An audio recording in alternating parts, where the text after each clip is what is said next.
So we are here for NCAA, the whip on. In soccer, we have a couple games, a couple soccer matches. NCAA what I'm gonna do whip on. So if I can, as long as I can, till 7 p.m. Eastern, or 7 p.m. Eastern, 8 Central, or 7 Eastern, 6 Central. This WA for ESP. ESP now watch that for women. For the Women's National Basketball Association. Game 3 of the Special 7 finals. So the Aces can go up 3-0 and get the sweep. I don't think that's going to happen, no. I mean, maybe a sweep, but I could see going 5 for realistically. Maybe 6. We have Fordham in a non-televised match in Rhode Island. It could be on school websites, it could be on YouTube. Some schools do YouTube, some schools do it, school websites. At 16-13, Rhode Island with the lead in set 3. Fordham has the 2-set lead on Rhode Island. Long Island University and New Haven on AC for. I'm not showing that one because I want to show you some Big 12. See if West Virginia after a big win against BYU, we're going 2 in conference league. They are losers. They fell Cincinnati. They already played Cincinnati though. West Virginia did, and they lost. So they're playing Cincinnati for the second time this season. In 24-20, Cincinnati takes the lead 7. UTSA, North Texas. In conference, it's 21-13. UTSA 3-1, North Texas 1-3. Both on opposite tracks. UTSA trying to be the top of that conference, right? North Texas trying to go to that fall 1-4. UMBC in a non-conference with Howard. There's 16 or 8 teams in it. So you play the other 7 teams twice in women's volleyball. So there's 11. So UMBC decided to do a non-conference with Howard. And yeah, just like the Peach League and the Metro Athletic Conference yesterday. And then we had the Metro Athletic Conference in the American East. And then you have George Mason, George Washington, top teams in the conference. 4-0 undefeated George Mason. 3-1 is George Washington.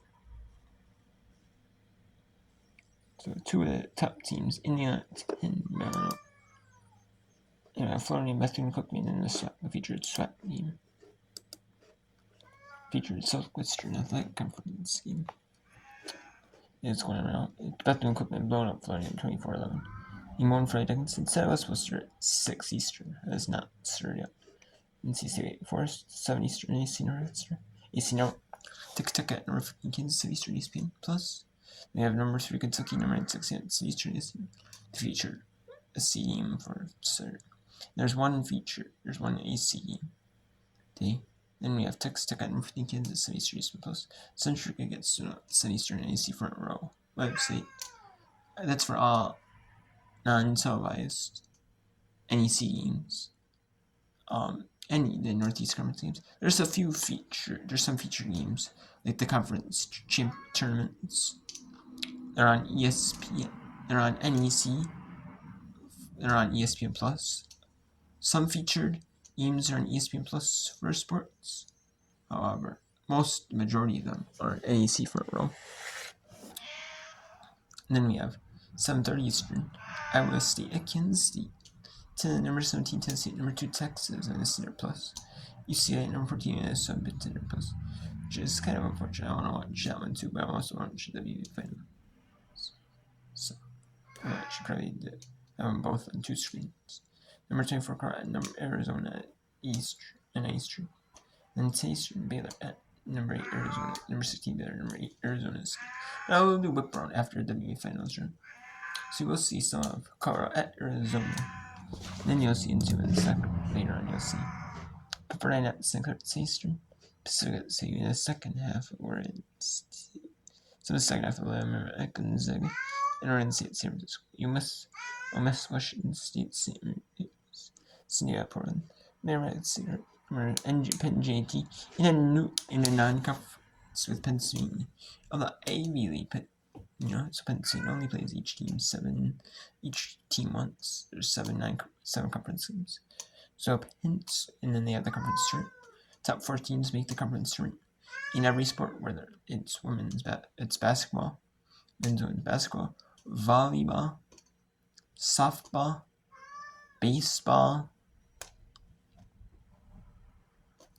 like lacrosse. You have every sport that they pretty much have. Top 4 teams make. So let's go to North Texas. And that's North Texas. And we have a feature games and conference. There's a 10 games. It's featured in ECU Plus. There's a couple on AC for games. There's a featured SAC game, and Ethan Cookman has on SET TV, or some of them that don't do SET TV. They use school webs. Ethan Cookman use YouTube. There's a couple of featured Big 12, 5 Big 12 games. Feature SC game at SC Network. There's a featured AC game, 1 game AC and AC Network. There's a featured American Conference game, UTSA, on North Texas, but North Texas took set. UTSA took set 1. Texas Antonio took set 1. Let's go to UMBC at Howard. See if UMBC, which the University of Maryland at Baltimore County. Let's see if they can take set 1 over Howard. Then we're going to Mason in Washington in the Battle of the George Schools. George Mason out of Maryland, I believe there. Or is it Virginia? I know George Washington, Washington. I don't exactly remember Mason.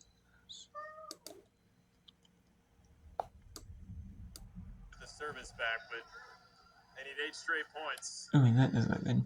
When you go sitting next to a coach and so standing up with your teammates in volleyball.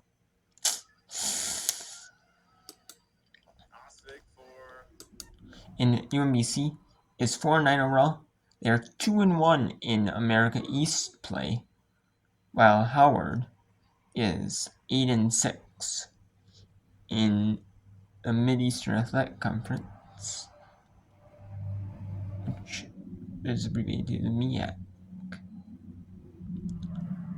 And they are 2-2 in the Mid-Eastern Athletic Conference. Season.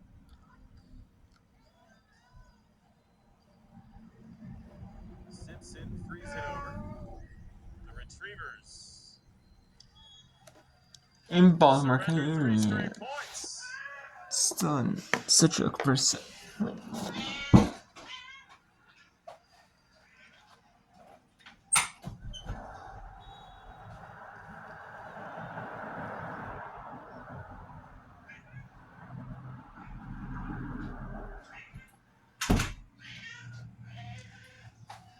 ends it all.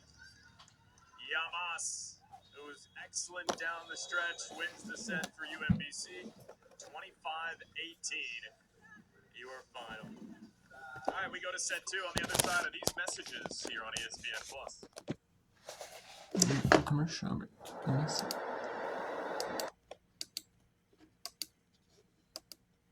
So we have set 1 with Mason, Washington. So we'll go to a little bit of set 1. St. George, Mason, and George, Washington. But we'll go to set. But that was because Cincinnati, West Virginia was.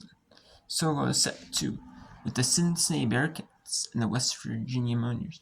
The Cincinnati Bearcats West Virginia lost to Cincinnati a few weeks ago. As you see right here.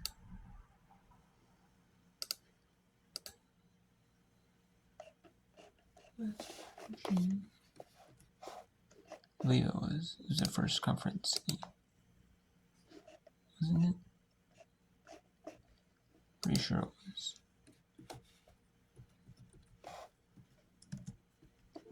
Was that was that a Saturday? Yes, that West Virginia. Cincinnati took down West Virginia in Cincinnati. I think they could take it down in Morgantown. West Virginia State.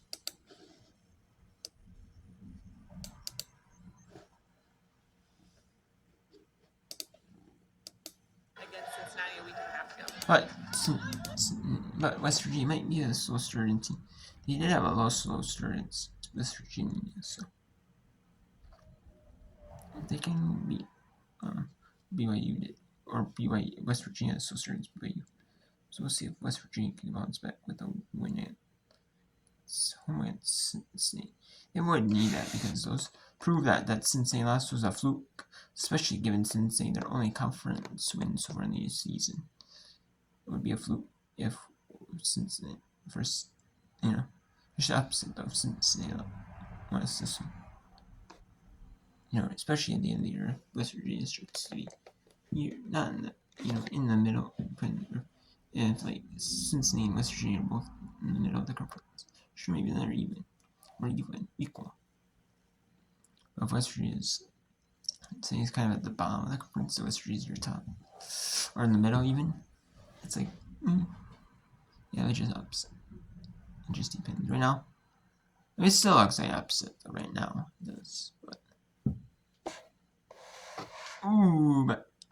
two out balls. And that's McGaff's specialty, is running that slide in transition when there's only two. And then we also have for women's soccer, we also have Pennsylvania on the non-conference game hosting NJT. They're 1-0, and Merrimack Screws. And we can be part of this non-conference with NJT and Pennsylvania. I like watching non-conference. I don't know why. Because seeing like conference, but it's fun. But I like the non-conference portions. You know why? Just because. I just do. It's one of those things that it's like kind of a difference. Different EC teams that might not really match up with each other. Or it's the difference between them. And all you're thinking about is conference. So I like it. It breaks up a little bit of monotonous. Just playing completely or playing conference teams. Breaks up a little bit, All around by West Virginia. Powerful lefty swing from Gretchen Sigmund for Cincinnati. Mountaineers will try the same for the back row with Horning's right hand.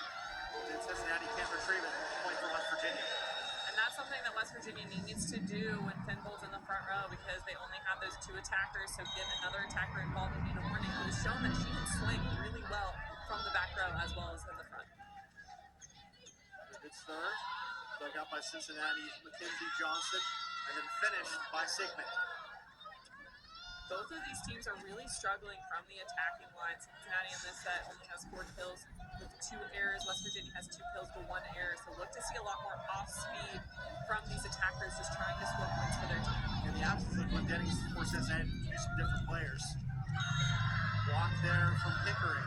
She's been the big player that stepped up for them in this match. She has. She has 5 kills already, and then that's her first block, but she does a good job of setting up the block for Cincinnati to allow them to get a good touch on any attacking attempts from West Virginia.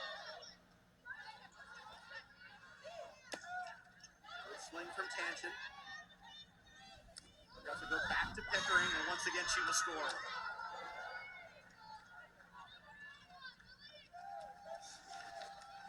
It looks like West Virginia is going to bring in Anna Barr and Sarah Fiffner, so that way they have those 3 attackers in the front row, and Fiffner will be setting from the back. Those 2 players that are kind of a combo, like you said earlier, they start at about the same time for this exact look. And it also kind of messes up the rhythm for Gillespie, who fails to serve. It does. It gives kind of a short break to make the servers have to think a little bit extra about what they're doing and sometimes cause those service errors. Ibrahim in for West Virginia, we haven't seen much of her in this match. Just Bad spin on the net. The gap serve will fall on the right side of the net instead of the left. Another service error. Make it now 6 for Cincinnati and 2 for West Virginia on the match. Seems like the errors are really piling up for both of these teams, which is why we haven't really seen much action from the attack. Once again, Cincinnati defending Tanton really well. Back row swing.